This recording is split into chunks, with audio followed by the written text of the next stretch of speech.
Hey guys, what's going on? My name is Ryan. For my final project, the game I chose is going to be Overwatch. Overwatch is a character selection-based objective game, which means that each hero has their own specific arsenal that they can go by, and they have their own unique attributes about them. So let's go into that real quick before we get started in the game. There's three main roles you can play as. You can play as a tank, damage, or DPS for short, and support. The tank heroes. Um, they have more health. They have attributes and abilities that gives them the ability to control objectives, to push other teams back, to shield their team, like Reinhardt or Ramattra, for example, have shields that they can use to block incoming projectiles for the backlines, the backline heroes. The DPS heroes are heroes whose main attributes are for damage output, and their primary objective is to get eliminations and damage out to the other team to put pressure on them and maybe drive them back or take over an objective. And then the support heroes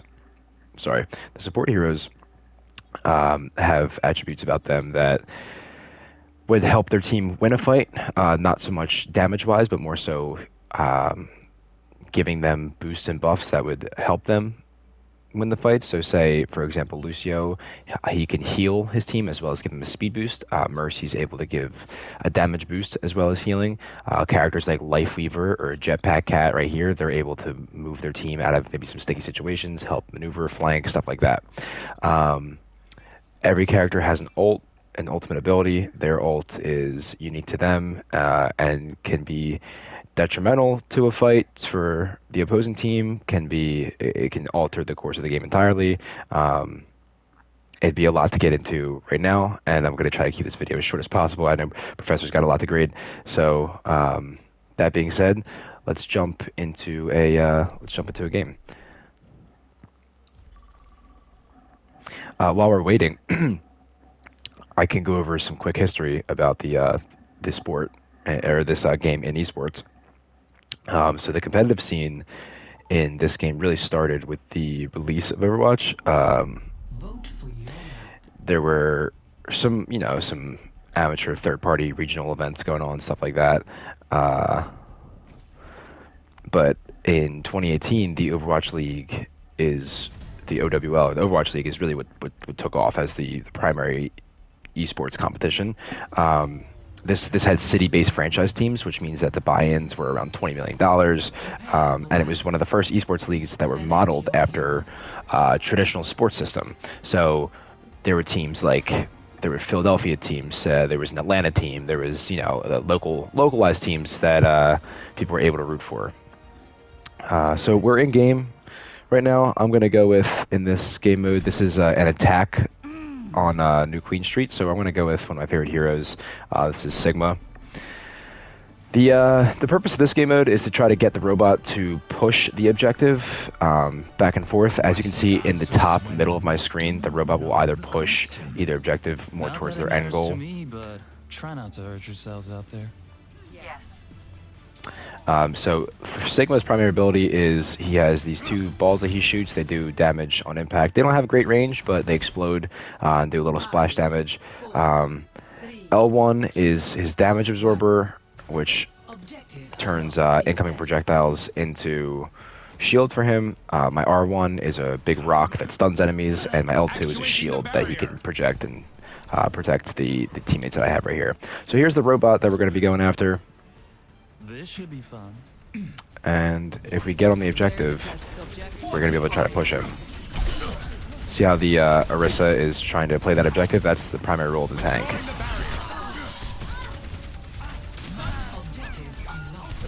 They have led the robot astray. That's my damage absorber right there. See, as you can tell, this is a very team-forward game. I kind of got smothered right there. There was like a 5-on-1. It's very important to stay together in this game particularly, because these team fights are going to be what's going to decide the game. Playing one-on-one or playing, it's called hero ball and trying to do everything yourself is usually not going to win against a team that knows what they're doing.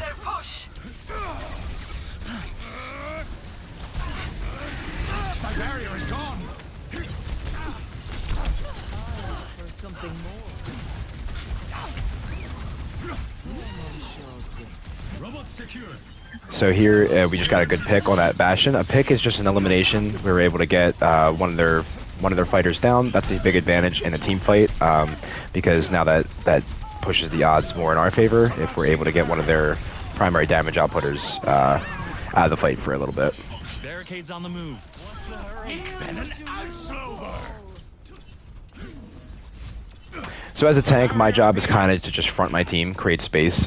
So my DPS and supports are supposed to be primarily moving the objectives. We're all moving as a unit, but I'm supposed to lead the front as a tank. It's like with my shield and my high health bar.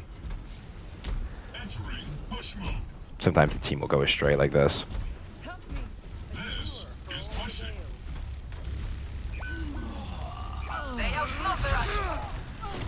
There's a bedrock. Withdrawing the barrier. Barrier unsuccessful.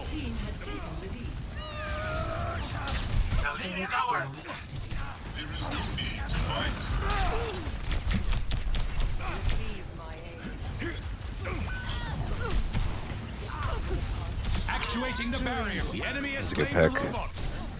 Barrier has been overwhelmed.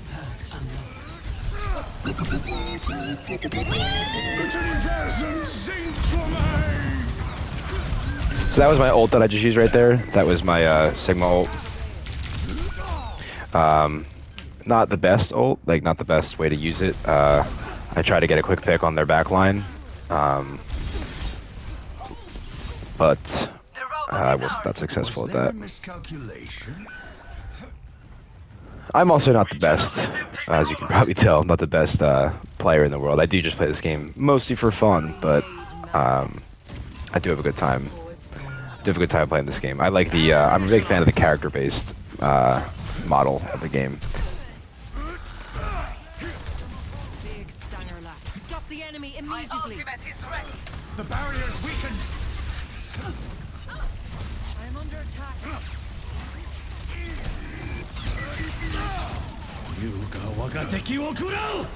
That's Hanzo's ult. That's a big dragon. That's gonna just kind of go through walls and do massive amounts of damage to anything it touches. The enemy barricade. Retribution comes. Let's hold the enemy before they take the lead. Barrier unsuccessful. Diving in.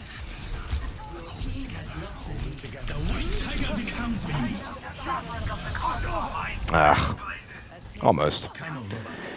So I can talk a little more about the history going on from the Overwatch League. The Overwatch League kind of was, it was one of the bigger major esports leagues. I want to say around 2019, 2020, added more teams. It ran like global homestead events, teams hosted matches in their cities, stuff like that. But around 2020, COVID kind of forced everything online and was pretty detrimental Actuating the barrier. to the league as a whole. I mean, in person obviously wasn't a thing, so numbers dropped, viewership dropped, the game became less popular overall. Because everybody was online, everybody started playing other stuff, more things got popular, and yeah, the Overwatch League lost a lot of traction over COVID. Cannot withstand much more. Огонь по готовности. So that was a great, what they just did right there is a combo ult. So a couple of their players use their ults at the same time to maximize their effect. Zarya right there uses her black hole ult, which kind of brings everybody together and traps them at a certain point wherever she shoots it. And then Bastion's ult is like 3 mortar shells that come down and do big splash damage. So together, when she holds us there and we can't really move out of the Bastion's way, it's a great way to totally turn a team fight around and do massive amounts of damage to the other team. So that was a good play by them.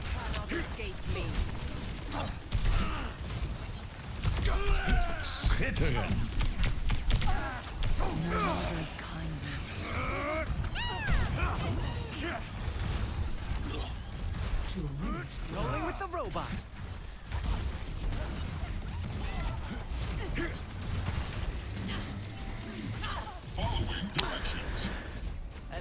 We need to really push this objective. We're losing right now.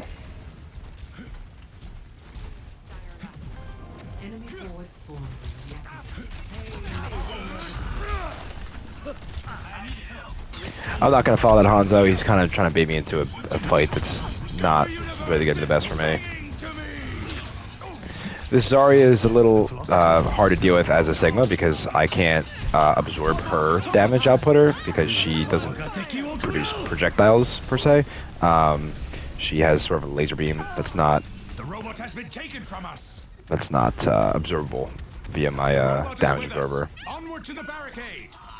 They outnumber I have my ult ready. I'm gonna see if I can get a good. 60 seconds. Nope. Retribution comes! Their jetpack had to try to drag me off the map. They've taken the robot. Utilisation sinkt for me. Surrender to my will.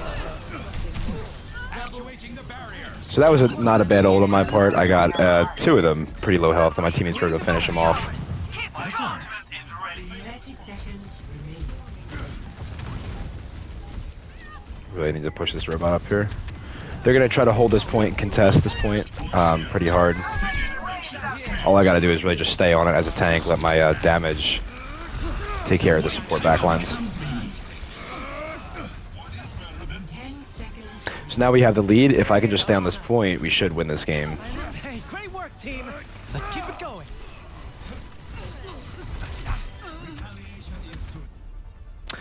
So there we go. That was a good game. That was a good team play by us. Again, it probably wasn't the highest level gameplay you'll ever see, but that is the gist of it, of how you play tank, for example, and just staying in the front lines and creating space and making sure you're putting pressure on their heroes at all time. So, like I was saying about COVID, viewership declined, financial problems hit a lot of organizations. Teams struggled with things like travel costs, and any team expenses, operating expenses, stuff like that.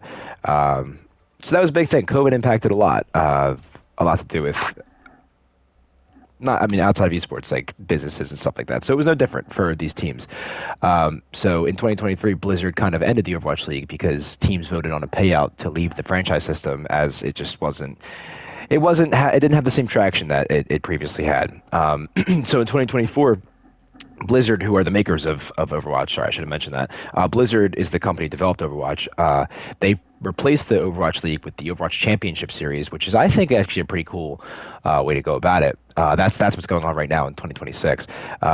It's sort of an open circuit with regional qualifiers, and the international events are sort of hosted instead of franchise teams.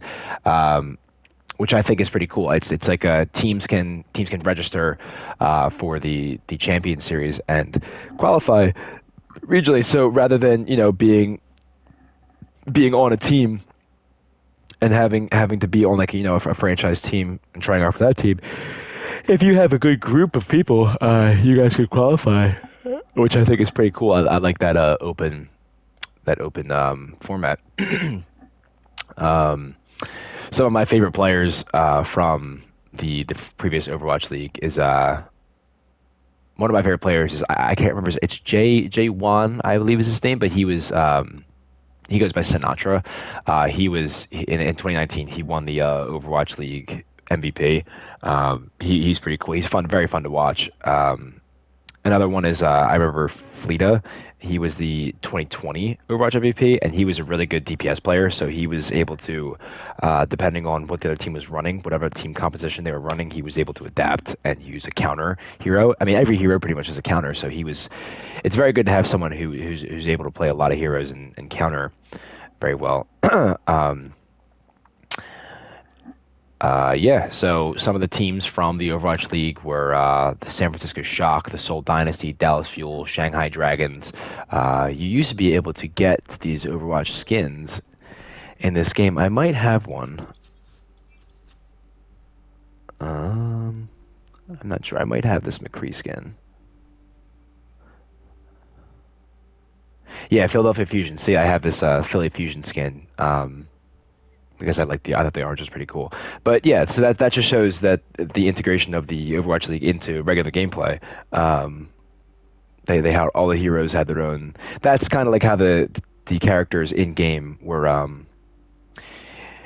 because you can't really wear jerseys in a game, you know. So the teams have to wear these skins, like their custom skins, and it was able to tell the teams apart. It was pretty cool. Um, so yeah, that's the gist of the history of the esports aspect of the game. Um, and again, this is just it's a different style of game from something like Call of Duty or Battlefield because it forces you to think strategically and use counter heroes to what the other teams are running. Communication's a big part of this game, so I wasn't communicating with my team in that previous game because I was commentating.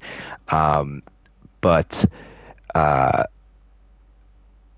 the like, if you want to have a good team fight, and one of the teammates has eyes on an enemy in the back lines, communication's huge because say you get someone like a let's just say you get someone like a Junkrat in your back line, right? Junkrat's ult is a big tire that can kill just about anybody that's not a tank with one hit. So if somebody were able to get eyes on someone in flanking and communicate with a team, you can avoid catastrophe essentially.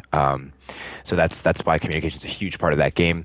I like it because no two match is really ever the same. Everybody plays differently. Everybody plays different heroes. Everybody plays different heroes differently. Everybody has their own play style. It's great. It's. I've never had a match go the same way. Um, Ever really got to think of. I mean, I could play Call of Duty. I could play like Search and Destroy in Call of Duty, and there's only so much you can do. There's only so many guns and so much you can do, and so many ways you can play one play style. Like, there's no special abilities as much as there is, in Overwatch, where each character has 3 to 4, and as well as an ultimate. Um, I think the variety of heroes is awesome. I think that you have snipers like Ashe and Widowmaker. You have people with splash damage, like Pharah, who has a rocket launcher. You have Junkrat, who's got a grenade launcher. Hanzo's got a bow and arrow. Genji's got a sword and ninja stars, and he flanks around and super fast. Bastion's got a minigun. I can go on and on. We go to healers. I mean, this is Zenyatta. He can get picks from pretty far. He's got good distance on his shots, whereas someone like Moira's got to get more up close, but she doesn't have to aim. She kind of has an auto lock on life drain, which is pretty cool. Even as far as tanks go, you have Hazard, who's a mobile tank. He jumps around and can flank. You have Orisa, who's more of an immobile tank, but she can kind of stand and bang with you. It's better than some of the other tanks. You got Doomfist, who's super mobile. It's just anybody. There's a character for everybody in this game, and I think that it's pretty unique in that aspect. There's not many games that have this variety of heroes that are able to do such a wide array of things. If I had, if I had hours and hours, I could explain to you what each of the heroes do and how they could be used effectively. But again, I'm trying to keep it as short as possible, as I know Professor's got a lot to grade. So essentially, the mix of strategy, teamwork, and the fast-paced, on your feet sort of fighting style is why Overwatch takes a slight edge as my favorite esports game. And I will tell anybody who will listen. I tell my friends all the time. It's free to play. It's extremely fun. And overall, it's just a great game. It makes you think strategically. It's more chess than chess style gameplay than it is like checkers, like something like Call of Duty. Even though I love Call of Duty, I'm not bashing it. It's a much simpler game to understand and grasp. And there's in my opinion, a little bit less skill involved than there is in this kind of game. But that's the gist of it. That's that's some gameplay for you against real life people. That's some of the history about the sport and overall why I think the game is as successful as it is and why it's my favorite game personally.